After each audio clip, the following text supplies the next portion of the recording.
रासा international school की तरफ से आप सभी का इस वीडियो में स्वागत है। प्यारे बच्चों, आज हम हिंदी व्याकरण का पाठ 5 जिसका नाम है लिंग वह पढ़ेंगे। यह पृष्ठ संख्या 21, 22 व 23 पर है। तो आइए शुरू करते हैं पाठ 5 लिंग। देखिए, पढ़िए और समझिए। यहाँ पर समूह का दिया गया है व समूह खा दिया है। आइए उनको पढ़कर समझते हैं। छात्र स्कूल जा रहा है, छात्रा बात कर रही है, बाघ घूम रहा है, बाघिन आराम कर रही है। पिताजी अखबार पढ़ रहे हैं, माताजी खाना पका रही हैं। उपरोक्त वाक्य में दिए गए रंगीन शब्दों से पता चलता है कि समूह का के वाक्यों में छात्र, बाघ और पिताजी शब्द पुरुष जाति के से जुड़े हैं और समूह खा में के जो वाक्य हैं उसमें छात्र, बाघिन तथा माताजी शब्द स्त्री जाति से जुड़े हैं। इस प्रकार हम कह सकते हैं जिन संज्ञा शब्दों से पुरुष या स्त्री जाति का बोध हो उसे लिंग कहते हैं। जिन संज्ञा शब्दों से पुरुष जाति या स्त्री जाति का बोध हो उन्हें लिंग कहते हैं। लिंग किसे कहते हैं? यह लिंग की परिभाषा है। जिन संज्ञा शब्दों से पुरुष जाति या स्त्री जाति का बोध हो उसे लिंग कहते हैं। अब चलते हैं लिंग के भेद की तरफ। लिंग के कितने भेद होते हैं? जैसा हमने बताया है पुरुष जाति और स्त्री जाति, तो इसी प्रकार लिंग के 2 भेद होते हैं। लिंग के कितने भेद होते हैं? लिंग के 2 भेद होते हैं। कौन कौन से? पुल्लिंग तथा स्त्रीलिंग। पुल्लिंग तथा स्त्रीलिंग। माली पौधों को पानी देता है, सूरज चमकता है। दिए गए वाक्य में माली और सूरज ये दोनों संज्ञा शब्द पुरुष जाति का बोध कराते हैं, अतः ये दोनों ही पुल्लिंग हैं। पुरुष जाति का बोध कराने वाले शब्दों को पुल्लिंग कहते हैं। तो इसकी परिभाषा क्या होगी? पुरुष जाति का बोध कराने वाले शब्दों को पुल्लिंग कहते हैं। पुल्लिंग के कुछ अन्य उदाहरण हैं जैसे मनुष्य, पर्वत, भारत, बैल, दादा, कौआ, हंस, कबूतर, नौकर, मंगलवार, जून आदि। अब पढ़ते हैं हम स्त्रीलिंग। स्त्रीलिंग किसे कहते हैं?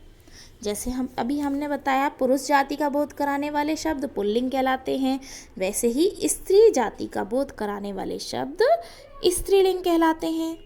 आइए पढ़कर समझते हैं। धोबिन कपड़े धोती है, गाड़ी पटरी पर चलती है।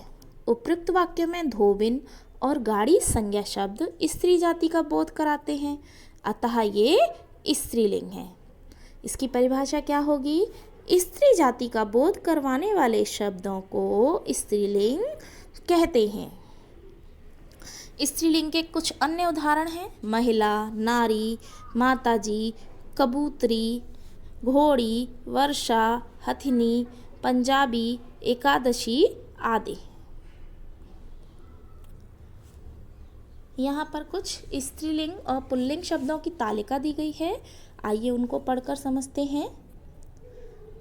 पुल्लिंग शब्द है लड़का, इसका स्त्रीलिंग होता है लड़की। पुल्लिंग शब्द है दादा, स्त्रीलिंग होगा दादी। पुल्लिंग शब्द है मामा, स्त्रीलिंग मामी। पुल्लिंग शब्द है राजा, स्त्रीलिंग रानी। कहार पुल्लिंग और कहारिन स्त्रीलिंग। माली पुल्लिंग और मालिन स्त्रीलिंग। लेखक पुल्लिंग, लेखिका स्त्रीलिंग। देव पुल्लिंग, देवी स्त्रीलिंग। अध्यापक स्त्रीलिंग, अध्यापिका। बेटा का स्त्रीलिंग बेटी। बालक का स्त्रीलिंग बालिका। मोर का स्त्रीलिंग मोरनी। सिंह का स्त्रीलिंग सिंहनी। शेर का स्त्रीलिंग शेरनी। जेठ का स्त्रीलिंग जेठानी। चूहा का स्त्रीलिंग चूहिया। बैल का स्त्रीलिंग गाय। नर का स्त्रीलिंग मादा। आदमी का स्त्रीलिंग औरत। पिता का स्त्रीलिंग माता। वर का स्त्रीलिंग वधू। इसी प्रकार पुत्र का स्त्रीलिंग पुत्री। चाचा का स्त्रीलिंग चाची। घोड़ा का स्त्रीलिंग घोड़ी, देवर का स्त्रीलिंग देवरानी, नौकर का स्त्रीलिंग नौकरानी, हंस का स्त्रीलिंग हंसिनी, मौसा का स्त्रीलिंग मौसी, लोहार का स्त्रीलिंग लोहारिन, सुनार का स्त्रीलिंग सुनारिन, नायक का स्त्रीलिंग नायका, गायक का स्त्रीलिंग गायिका, सुत का स्त्रीलिंग सुता, श्रीमान का स्त्रीलिंग श्रीमती, युवक का स्त्रीलिंग युवती, हाथी का स्त्रीलिंग हथिनी, गुड्डा का स्त्रीलिंग गुड़िया, सेठ का स्त्रीलिंग सेठानी, प्रिय का स्त्रीलिंग प्रिया, पति का स्त्रीलिंग पत्नी, पुरुष का स्त्रीलिंग महिला, भाई का स्त्रीलिंग बहन। तो इस प्रकार आपको क्लियर हो गया, पता चल गया पुल्लिंग से स्त्रीलिंग किस प्रकार होते हैं। पुल्लिंग होते हैं जो पुरुष जाति का बोध कराते हैं और स्त्रीलिंग जो स्त्री जाति का बोध कराते हैं। आइए एक बार दोहरा लेते हैं। जिन चिन्ह से पुरुष जाति अथवा स्त्री जाति का पता चले उन्हें लिंग कहते हैं। लिंग दो प्रकार के होते हैं, या हम कह सकते हैं लिंग के दो भेद होते हैं, पुल्लिंग तथा स्त्रीलिंग।